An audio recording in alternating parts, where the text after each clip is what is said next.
दोस्तों, कई बार आप लोगों ने इस तरह की बातें जरूर सुनी होंगी कि खूनी खंजर, फांसी का फंदा अक्सर खून का प्यासा होता है।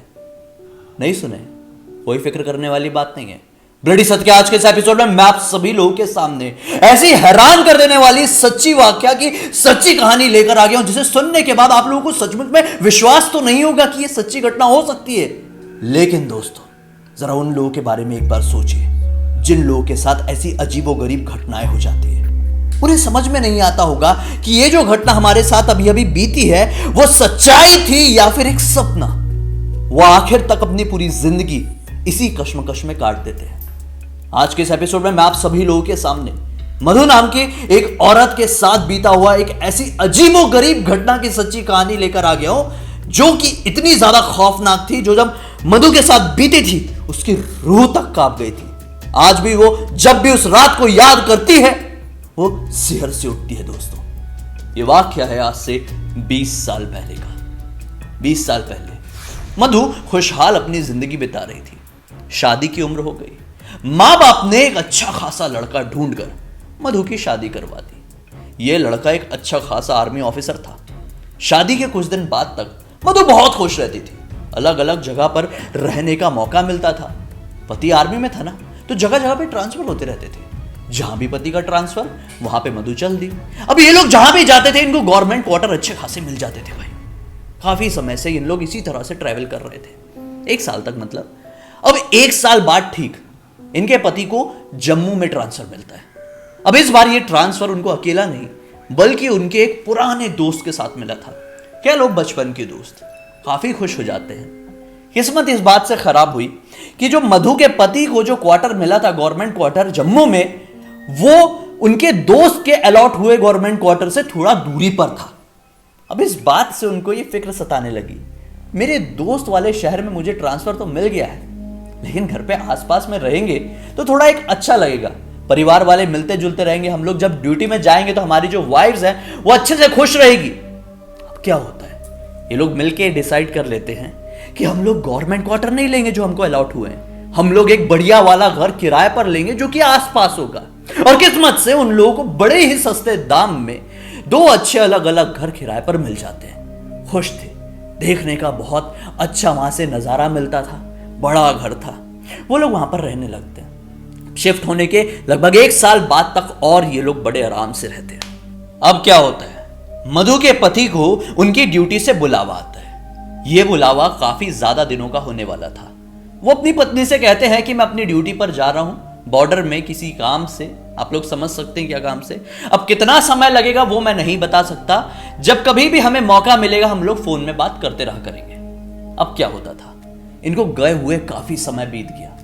वो जब भी फोन में बात किया करते थे ये पूछा करती थी कि आप कब आएंगे, मैं बहुत परेशान रहती हूँ, मैं बहुत इरिटेट रहती हूँ, मैं बहुत फ्रस्ट्रेट रहती हूँ, आप मुझे एक तारीख बता दीजिए।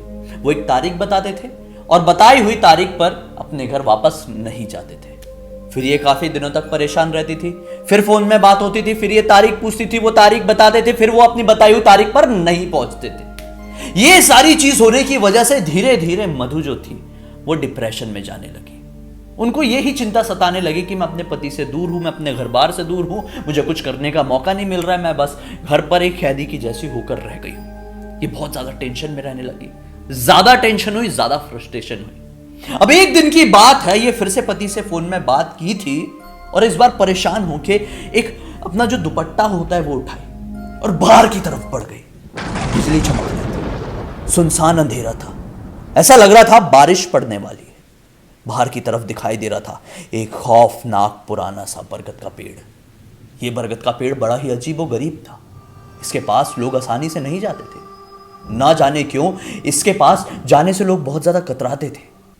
किसी को नहीं पता था कि इसका क्या इतिहास है, लेकिन लोगों को यह पता था कि इसने कुछ तो भी ऐसा देख रखा है जिस दुनिया से अब तक छुपा हुआ है। अब क्या होता है, मधु उसी पेड़ की तरफ एक दुपट्टा लिए बढ़ जाती है। बहुत जोरों की बिजली चमकती है और मधु एग्जैक्टली पेड़ के सामने जाकर खड़ी होती है। कहती है कि मैं आज ये दृढ़ लेती हूं, मतलब मैं ये शपथ जैसी लेती हूं, अगर बताए हुई तारीख पर अगली बार मेरे पति वापस नहीं लौटे तो मैं इससे बनाए हुए फांसी के फंदे से यहीं पर इसी पेड़ पर लटक कर अपनी जान दे दूंगी। गुस्से में मधु उसी दुपट्टे का एक फांसी का फंदा बनाती है और पेड़ की एक डाल पर लटका देती है। मधु की आंखों से लगातार आंसू बह रहे थे। हवाएं और भी ज्यादा तेज हो गई थी। मधु अब घबराई हुई अपने घर के अंदर लौट जाती है और निरंतर रोना शुरू कर देती है। रोते रोते पता ही नहीं चलता है कि कब अगला दिन निकल गया। अगले दिन की पहली ही सूरज की रोशनी के साथ मधु के घर का फोन बजता है, एक नई उम्मीद लिए। मधु हड़बड़ा कर फोन की तरफ जाती है। फोन उठाती है तो क्या पाती है? फोन की दूसरी तरफ मधु के पति है। फोन में बड़ी खुश वाली आवाज में कहते हैं कि कल मेरे लिए रात का खाना तैयार रखना, हम लोग साथ में बैठकर खाएंगे। जैसे यह बात मधु सुनती है कि खुशी के कारण उसके हाथ से उसका मोबाइल छूट जाता है। मधु अब खुशी में रोती या फिर किस तरह से रिएक्ट करती उसे पता नहीं था। वो अपना सुध-बुध खो चुकी थी। अब क्या होता है? अब जैसे तैसे करके वो इंतजार में एक दिन और काट लेती है। अगला दिन निकलता है। शाम के वक्त पतिदेव घर पर आते हैं। अब जैसे उनके पतिदेव घर पर पहुंचते हैं तो यह मंजर और भी ज्यादा अलग था। अब मधु जो थी अपने पति की खातिरदारी में सब कुछ भुला चुकी थी, सब कुछ इग्नोर कर दी थी और ऐसे करते करते उन्होंने अपनी जिंदगी के 7 दिन और बिता दिए। अब 7वें दिन थी अमावस की रात। मधु और मधु के पतिदेव आराम से सो ही रहे थे कि रात के 2 बजे के आसपास मधु के कानों में कुछ झंझनाहट सी होती है। उस झंझनाहट की वजह से मधु की नींद खुलती है। मधु की नींद खुलती है, इधर उधर देखती है तो यह पाती है कि शायद कुछ हवाएं हैं, उसे कुछ बोलने की कोशिश कर रही है। हवाओं की सरसराहट में कुछ आवाजें थी। मधु अपने बेड से उठती है। बाहर मौसम फिर से उसी बारिश वाली रात की तरह बन रहा था। मधु अब तक वो बात भुला चुकी थी, फांसी के फंदे को भूल चुकी थी। फांसी का फंदा उसी तरह से बाहर उस बरगद के पेड़ पर लटक रहा था। मधु को ऐसा लग रहा था कि कोई उसे अपने पास बुलाने की कोशिश कर रहा है। अचानक से मधु के मन में ये आवाज आती है कि तू मेरे पास नहीं आएगी, तूने वादा किया था ना। जैसे ही आवाज आती है जोरों की बिजली चमकती है। मधु घबराई हुई भागते हुए अपने पति के पास जाती है, पति को झंझोड़ के उठाती है और सारी बात बता देती है। अब मधु को उस रात के बारे में सब कुछ याद आ चुका था। अपने पति के लौटने की खुशी में वो सब कुछ भुला चुकी थी। पतिदेव उठते हैं। दोनों एक टॉर्च लिए हुए उस पेड़ की तरफ बढ़ जाते हैं। अब बिजली और भी ज्यादा तेज चमक रही थी, हल्की हल्की बारिश पड़ने लगी थी और जोर की आंधी आ रही थी। टॉर्च उस पेड़ के ऊपर जैसे ही मारते हैं तो हक्के बक्के रह जाते हैं। पाते हैं कि वो जो फंदा लटक रहा था वो फंदा अब नॉर्मल नहीं था, उससे धीरे धीरे करके जमीन में खून टपक रहा था। जब वो लोग जमीन में टॉर्च मार के देखे तो क्या पाए? उसमें लिखा हुआ था, खून से प्रॉपर लिखा आ गया था, मधु तुम आने वाली थी। जैसे ही ये लोग देखते हैं हैरान हो जाते हैं, उनके हाथ से टॉर्च गिर जाता है। लेकिन अपने आप को संभालते हुए वो भागते हुए अपने घर के अंदर जाते हैं। एक केरोसिन की जो होती थी ना कैन, वो लेके आते हैं, उसके ऊपर डालते हैं, उसे वहां से निकालते हैं मतलब पेड़ से, और उसमें आग लगा देते हैं। वहां पर लौटकर घर पे मधु के पति उसे काफी ज्यादा समझाने की कोशिश करते हैं कि कुछ इस तरह की चीजें होती हैं जो श्रापित हो जाती हैं। उनके सामने जाकर किसी तरह का कोई वादा नहीं करना चाहिए, वरना आप बहुत बड़ी मुसीबत को अपने पास दावा दे सकते हैं। यही गलती तुमने की है। हमें जल्द से जल्द ये घर छोड़कर, ये जगह छोड़कर कहीं थोड़ा दूर शिफ्ट होना होगा। वो लोग अगले ही दिन एक नए घर की तलाश में निकल जाते। किस्मत से उन्हें एक नया घर मिल भी जाता है और वो लोग उसके अगले दिन वहां पर शिफ्ट कर लेते हैं। उसके बाद धीरे धीरे करके मधु ने गहराई से चीजों को समझी और उसे समझ में आया कि ये जिंदगी का एक फेस होता है।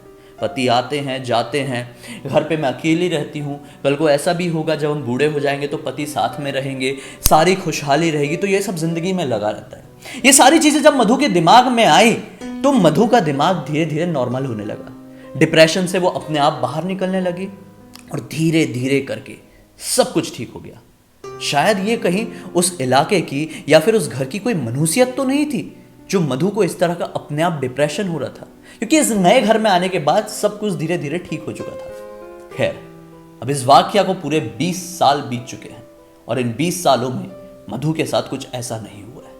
लेकिन आज भी जब भी मधु उस रात को याद करती है तो उसकी आत्मा, उसकी रूह तक कांप उठती है दोस्तों। ये पूरी की पूरी कहानी मुझे इंद्रानी ने मेरे इंस्टाग्राम पर लिख भेजी है। आपको कैसी लगी कमेंट सेक्शन में जरूर बताइए। अब तक इस वीडियो को देखे हैं तो लाइक जरूर कर देना, चैनल को सब्सक्राइब करके बेल आइकन दबा के ऑल के ऑप्शन में क्लिक करना, क्योंकि इसी तरह के हैरान कर देने वाली खौफनाक वीडियोस आप लोग के सामने रेगुलरली लेके आते रहता हूँ। इंस्टा की लिंक इस वीडियो के डिस्क्रिप्शन बॉक्स में क्लिक करके डायरेक्टली वहां पर पहुंच जाइएगा। चलिए कल फिर से मिलते हैं। और हाँ, ब्लडी टैक्स का आज रात वाला वीडियो जो आज 8 बजे आया, यानी कि आज कौन सा जनवरी मैं भूल गया, डेट लिख दूंगा। इस डेट को जो कोई भी आया हुआ है वीडियो आप ब्लडी टैक्स का जरूर देखना। हम लोग फिर से मिलेंगे दोस्तों कल, तब तक के लिए बहुत बहुत धन्यवाद। आपका दिन शुभ हो।